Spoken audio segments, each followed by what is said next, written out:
আসসালামু আলাইকুম রহমতুল্লাহি ওয়া বারাকাতুহু।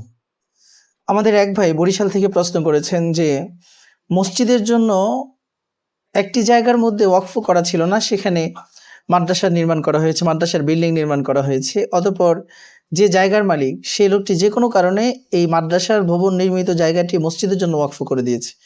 এখন সেই জায়গায় এই মাদ্রাসার জন্য নির্মিত ভবন, এটা কি এই মাদ্রাসার জন্য ব্যবহার করা যাবে নাকি মসজিদের জন্য ছেড়ে দিতে হবে, অথবা এটার বৈধ স্রোত কি হতে পারে?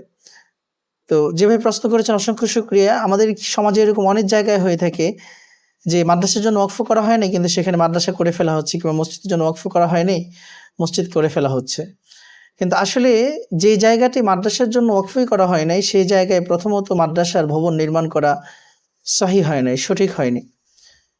কিন্তু যেহেতু নির্মিত হয়ে গেছে, ফলে অতঃপর সেই জায়গাটি মসজিদের জন্য ওয়াকফ করে দেওয়া হয়েছে।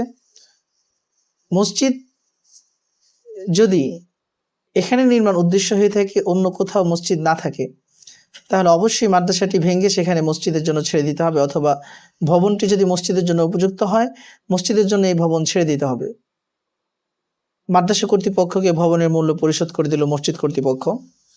অপরদিকে যদি মসজিদ ভিন্ন জায়গায় থাকে, এটা মসজিদের সহযোগী জায়গা হিসাবে, মসজিদের ওয়াকফ স্টেট সম্পত্তি হিসাবে, ওয়াকফ সম্পত্তি হিসাবে যদি এটাকে মসজিদের জন্য ওয়াকফ করা হয়, যে মসজিদ আছে তো মসজিদের ওয়াকফ সম্পদ এটা, তাহলে এই মাদ্রাসাটি যদি মসজিদ কমিটি চায় যে এখানে রাখবে না, তাহলে অবশ্যই মাদ্রাসা এখানে রাখতে পারবে না।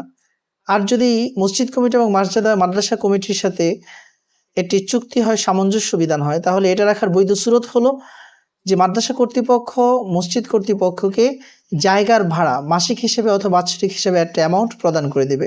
সেটা কম হোক আর বেশি হোক, যখন ভাড়া দিয়ে দেবে সেই ভাড়াটি মসজিদে চলে যাবে, তখন এই জায়গায় মাদ্রাসার কার্যক্রম চালাতে পারবে।